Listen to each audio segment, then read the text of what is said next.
What up, brosies and brosettes? Happy Friday, our favorite day of the week, which means that it's time to do the goddamn show. We appreciate you taking a break from playing Elden Ring to tune in. And, man, I don't know what to do with you, Nintendo. One day, you're suing the balls off every hobbyist, content creator, and ROM enthusiast on the internet, just wild, unhinged, villainous behavior. And the next, you're dropping a direct announcing multiple new Mario games, JRPGs, a new Donkey Kong game, and a new Zelda game. And on top of all that, we got the Metroid Prime 4 reveal in a year that was supposed to be the last one for the current generation. Christ, Nintendo, just what exactly is wrong with you? Why you gotta make it so hard to hate you? We aren't going to talk about everything from Tuesday's Nintendo Direct, mostly because I didn't care about everything. But I did care about a lot of it, so you know what they say, deep inside we must go. Just time for not a quick recap of the week, but instead another installment of our much-loved segment, Sometimes There's Good Stuff. This week's good stuff is basically just a quick reminder for anyone who played Bolt Gun who's a fan of boomer shooters that it just got an awesome DLC campaign for only $5 called Forges of Corruption. It's awesome, I'm playing through it now. If you like this stuff, I highly recommend it. Also, a brand new Blood game just hit early access called Fallen Aces. So far it seems like a Bioshock-inspired, cel-shaded 1940s crime noir FPS, and I'm really enjoying it. You can grab it off Steam for $10 or track down a torrent if you're strapped for cash. Anyway, enough about that, it's time to deal with Nintendo's shenanigans. And first things first, we finally, at long last, got a release date for the HD 2D remake of Dragon Quest III, and goddamn you, it looks incredible. I was hoping for a surprise summer drop, but we will have to wait just a bit longer than that. Not too long, just till November 14th. At least it's not 2025. I don't really know what the Square half of Square Enix has been doing for the last few years, but fortunately Enix seems to know what they're doing, or at least how to put out games people actually want. Square games, on the other hand, have been reduced to this sort of playground for the severely troubled, which is equal parts hysterical but also sad. To make the kind of choices Square has recently, it takes a type of stupid that's probably intentional, at least for their sake, I hope it is. Because right now, Enix is making y'all look like a bunch of babies playing around in a $1 billion sandbox with franchises no one in their right mind should have let you anywhere near. Yes, I know you can't really differentiate between Square and Enix anymore. Why you guys gotta ruin all my fun? But after seeing that we're also getting HD 2D remakes of Dragon Quest 1 and 2, I don't know, it just doesn't seem right to give the Square half any credit. Because, look at this stuff, geez. It's straight old school JRPG fire, I love it. Where is the Final Fantasy HD 2D games? I can't imagine how doing at least 4 and 5 like that would be anything less than a never-ending money faucet. What are y'all doing? You're leaving money on the table. I thought you guys legally weren't allowed to do shit like that. Alas, the ways of the corpo will likely always remain a mystery to us proletarian peasants. Perhaps it's for the best. Moving on, holy balls, a new Zelda game. This one is bound to be divisive, I'm sure, not only for featuring Zelda as the protagonist, but also for its art style. Personally, I'm fine with the art style. To my eyes, it looks exactly the same as the one they used in the Link's Awakening remake, and I love that. It's not my favorite, but I do think it's cool. There's something about the tactile, physical dimensions and Toy Story vibe it gives everything on screen that I really like. Maybe it's because I'm usually super high when I play video games, I'm not sure, but either way, it's fine with me. Though, I wouldn't be my cynical self if I didn't point out that it's also likely because most of the assets were already made for Link's Awakening that they even made this game in the first place. Not really a pro or con, but, we gotta keep it real over here. As for Zelda's the protagonist, y'all know I'm the type of dude that when given the option makes all my characters hot chicks, so I have no problem with the female protagonist providing the game is good. It's when they said she wasn't going to use a sword that I started to become concerned. Oh, no, Nintendo, you came up with some weird shit to make Zelda do instead of just pressing B to swing a weapon, didn't ya? Yes, you did, goddamn you. Thankfully, the mechanic they came up with of being able to conjure various objects and enemies from the world to either aid you in solving puzzles or fight for you actually looks pretty cool, and let's be honest, if there's any dev that could make some quirky bullshit like this actually work and be fun, it's probably Nintendo. Stunning and brave, I'm pretty psyched for this one. Slay Queen, or don't slay because you don't have a sword. I don't know. Moving on. Next up, finally, at long last, after something like 7 years, Metroid Prime 4 footage. And you know what? Thank God, it looks good. Well, more accurately, it looks like other Metroid Prime games, which also looked good, so that's excellent. The formula they had for these games works, and it works well. There's no reason to change it up, especially at this point. Unfortunately, that means if you didn't like the previous entries in the Prime series, I doubt you'll like this one either. I don't think it's going to change your mind. But if you did, like me, this looks fire. It does look rather dated though, right? Doesn't it? I question the wisdom of waiting 7 whole years to drop this only to do it literally right before your new console comes out. Would it not have been better to wait just a little longer, develop it for a more modern system so it actually looks like it was made this decade? After 7 years of waiting, like, what's one more? And that's presuming, of course, that Nintendo's Switch successor does turn out to be significantly more powerful than the first model.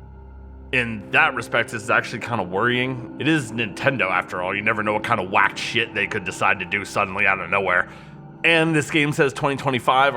Are they really going to release it right next to the Switch 2, or as a launch title maybe, looking like a game not for a modern new console, but instead more like one that looks like it'd be more at home on a console from 2 generations ago? Is this going to be one of the first cross-gen games maybe for the new Switch? I don't know. In fairness, Nintendo does have a well-earned reputation for making fantastic games regardless of graphic spectacle or computing power, but pulling this with a brand new console and a game as anticipated as Prime 4 just seems questionable at best to me. Now, don't get it twisted, it looks like it'll be a banger no matter what, and I'm way too much of a Prime fan to not pick it up day one, but I don't know, I kind of feel like it didn't have to look like a GameCube game, you know? Some motherfuckers are always trying to ice skate uphill. Moving on, looks like the Mario and Luigi series is back. This is one of those franchises that I don't care about and never played, but I like the idea of it, you know what I mean? Like, I'm never gonna play these games, but I'm glad they're out there, you know? I think it's good that they exist. Last time this one saw an update was 2018's Bowser's Inside Story for the 3DS, I think. More like Bowser's Deep Inside Story. Okay, sorry. So if anything, I'm sure many fans think it's about time Nintendo got back to it, and I'm glad they did. The subtitle, though, is a little weird, right? Brothership? What is that? Sounds like a weirdly incestuous cable show, maybe, or a Pornhub category? I don't know. Either way, not my thing, but I'm pretty much always going to be happy to see a new Mario game, regardless of genre, so alright, we'll take it. Next up is Donkey Kong Country Returns. Now at first, I was super psyched for this because I thought it was a brand new entry in the series, and for the most part, I love the Donkey Kong Country games. Well, the ones for Super Nintendo, at least. I had that old video, the ones they gave out with issues of Nintendo Power back in the day. It was awesome. Anyway, turns out, no, it's not a new game. It's just an HD remaster from a Wii game from 2010. Sweet. To be fair, I suppose maybe that actually does make it almost the equivalent of a brand new game, considering by 2010, most people other than your grandmother had already begun ignoring the Wii for the gimmicky shovelware platform that it was, and any games released for it past like 2008 might as well not have existed anyway, so win, I guess, maybe? I don't know, I probably wouldn't pay for it, but I'll definitely download a torrent of it. What do you guys think? Any of y'all play this one? Does it hold up to the SNES games? Let us know. Lastly, we must talk about that Sakaguchi and Nobuo Uematsu mobile game, Fantasian Neo Dimension. I was initially going to immediately write this off, not just because it's a mobile game, but also for its cringy subtitle, Neo Dimension. Like, really? Man, shut the fuck up. Shit like that ain't doing you any favors, especially in the get people to take a mobile game seriously department. But then, as I watched the trailer, I found myself, against my will, largely, having my interest piqued. Imagine that. So, let's take a closer look here. After all, surely a Sakaguchi/Uematsu game deserves a second look, right? Okay, we got ridiculous-looking low-poly character models, check. Silly nonsense words and technobabble that mean nothing, check. Vague mentions of cliches and tropes like, I must save her, and the classic, I don't know who I am, check.